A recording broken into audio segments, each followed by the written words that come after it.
Hay noches que terminan cuando sale el sol y hay otras que permanecen en la memoria de un país durante décadas. La noche del 6 de julio de 1988, México esperaba conocer el resultado de una elección presidencial. Tres candidatos concentraban la atención: Carlos Salinas de Gortari, Cuauhtémoc Cárdenas y Manuel Gutiérrez.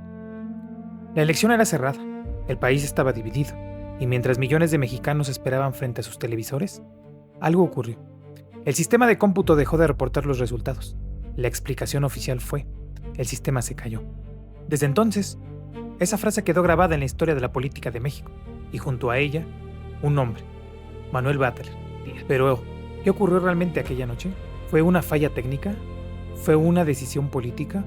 ¿O se convirtió en el símbolo de una elección cuya legitimidad quedó cuestionada para siempre? Hoy, en Dimensión Caótica, vamos a entrar en una de las historias más polémicas de la política mexicana. La historia de un hombre que estuvo en el centro de una de las noches más controvertidas del país y que, décadas después, regresó al poder. Manuel Bartlett Díaz nació en Puebla en 1936. Su padre fue Manuel Bartlett Bautista, gobernador de Tabasco.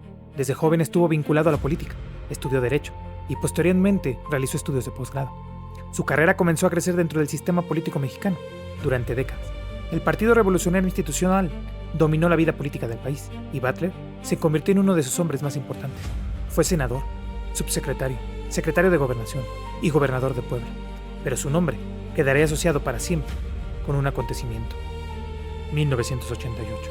Diego, que el del fraude del 88 fuiste tú. Bueno, es buena noticia. Mira, yo creo que puede tratarse simplemente de demencia senil, porque de lo contrario sería Manuel Bartlett simplemente desvergonzado.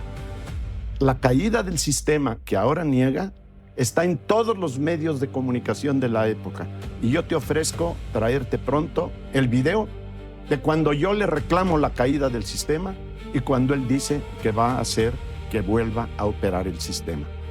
Era época de cambios. El PRI llevaba décadas en el poder, pero el país estaba experimentando una transformación política. Dentro del propio PRI había surgido una corriente crítica, el llamado Grupo de la Corriente Democrática. Uno de sus principales líderes era Cuauhtémoc Cárdenas. La ruptura fue profunda y terminó convirtiéndose en una candidatura presidencial. Frente a él estaba el candidato del PRI, Carlos Salinas de Gortari, y por el PAN, Manuel J. Gutiérrez. La elección se convirtió en una contienda histórica, y aquella noche, todo México estaba pendiente. Cuando comenzaron a llegar los primeros resultados, la tensión aumentó, los datos fluían, pero en un momento determinado el sistema dejó de transmitir información. Manuel Bartlett era entonces el secretario de Gobernación, y su dependencia estaba relacionada con la organización electoral de aquel proceso. Y la frase quedó registrada: se cayó el sistema. El problema es que para muchos mexicanos aquello no fue una simple falla. La oposición denunció que había detenido deliberadamente el flujo de información para alterar o manipular el resultado. El gobierno lo negó. Con el paso de los años, la discusión nunca desapareció completamente. Finalmente, Carlos Salinas de Gortari fue declarado ganador. El resultado fue cuestionado. La oposición denunció fraude. La tensión política aumentó, y aunque Salinas asumió la presidencia, la elección de 1988 quedó marcada por la controversia. Años después, los paquetes electorales de aquella elección fueron destruidos, y esa decisión alimentó todavía más las dudas y las teorías sobre qué realmente había ocurrido. Para algunos, fue la prueba de que nunca se conocerá toda la verdad. Para otros, fue simplemente el cierre administrativo de un proceso electoral antiguo. Lo cierto es que la elección de 1988 quedó como una de las heridas políticas más profundas de la historia contemporánea de México, y Manuel Bartlett estaba en el centro de aquella historia. Pero aquí comienza la parte más extraña de esta historia, porque mientras muchos políticos desaparecieron, Bartlett sobrevivió. Cambió de cargos, cambió de posiciones y atravesó gobiernos. En los años 90, su carrera continuó. Fue gobernador de Puebla, después regresó al Senado, y durante años siguió siendo una figura reconocida dentro de la política mexicana. Pero algo estaba cambiando. México también estaba cambiando.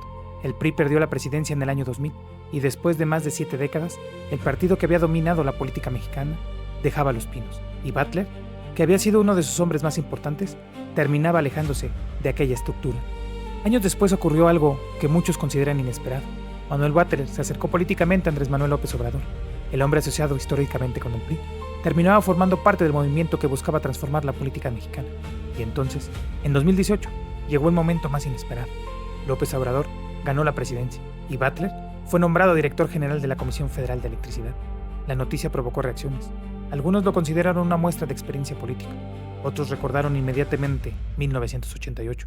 Y entonces la pregunta volvió: ¿cómo podía un hombre relacionado con aquella elección regresar al centro del poder? 3 décadas después. La historia de Butler está llena de contradicciones para sus críticos. Representa una época del viejo régimen. Para sus defensores, es un político experimentado que logró adaptarse a las transformaciones de México. Pero quizá la parte más interesante es que su historia no terminó en 1988. La historia continuó, décadas después, y eso convierte a Butler en un personaje particularmente singular, porque pocos políticos mexicanos han atravesado tantas etapas: el México del primogénico, la transición política, la alternancia, el regreso del PRI y finalmente la llegada de Morena al poder. Imagina por un momento haber comenzado tu carrera en un México donde solo un partido político dominaba prácticamente todo, y vivir lo suficiente para ver cómo ese partido perdía el poder, cómo regresaba y cómo finalmente surgía una nueva fuerza política que terminaba ocupando el lugar central de la misma. Butler vivió todo eso, pero su nombre quedó atrapado en una noche que ocurrió casi hace 4 décadas, en una noche que todavía provoca discusiones, en una noche que dio origen a una frase: se cayó el sistema. Quizás la historia nunca nos permita reconstruir completamente lo ocurrido en aquella noche de 1988. Quizás la verdad absoluta quedó enterrada entre documentos destruidos y recuerdos contradictorios y décadas de disputas. Pero hay algo que sí sabemos: México cambió. La elección de 1988 cambió la relación de millones de mexicanos con el poder, cambió la manera de mirar las elecciones, cambió la historia de la oposición y convirtió en una frase en una especie de fantasma político: se cayó el sistema.